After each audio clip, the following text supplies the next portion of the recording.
کہ انسان جب بھی بدنیتی کرتا ہے، جب بھی سرکشی سے کام لیتا ہے، تو اس کی وہ بدنیتی اور سرکشی خود اسی کے خلاف پڑتی ہے۔ چنانچہ ایک روایت کا مفہوم ہے کہ بدنیتی کرنا، کسی کو نقصان پہنچانا، عہد کی خلاف ورزی کرنا،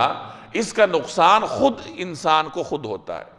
جو عہد کی خلاف ورزی کرتا ہے سوچتا ہے کہ اس کا نقصان ہو رہا ہے، لیکن خود اسی کا نقصان ہوگا۔ ایک اور روایت میں آتا ہے کہ من حفر بیرا لاخیہ وقع فیہ، جو آدمی اپنے بھائی کے لیے کنواں کھودتا ہے تو وہ خود اسی میں گرتا ہے۔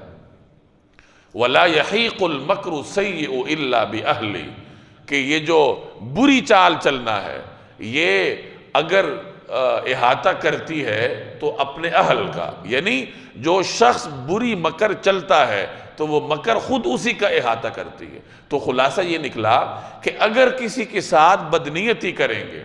کسی کے ساتھ بدخواہی کریں گے، کسی کے خلاف سازش کریں گے، تو اسی زندگی میں ہی وہ سازش ایک دن انسان کے سامنے آ کر کھڑی ہوتی ہے، اور وہ بدخواہی خود انسان کا گھیراؤ کرتی ہے۔ بظاہر تو آپ کو لگ رہا ہوگا کہ میں نے بڑی چال چلی، بڑی سازش کی، فلاں کا نقصان کر دیا، فلاں کو ذلیل کر دیا، فلاں کی ترقی رکوا دی۔ جس طرح اداروں میں ہوتا ہے، حسد کی وجہ سے ایک دوسرے کی ترقیاں رکواتے ہیں، تو بظاہر تو آپ کو لگ رہا ہوگا کہ فلاں کا نقصان کیا، لیکن اللہ کا کلام کہہ رہا ہے، اللہ کا رسول کہہ رہا ہے کہ تم نے اپنا نقصان کیا، اور یہ جو تمہاری بدخواہی ہے، تمہاری بدنیتی ہے، اس نے تمہارا ہی احاطہ کرنا ہے، اور ایک وقت آئے گا کہ اسی زندگی میں یہ چیز تمہارے سامنے کھڑی ہو جائے گی۔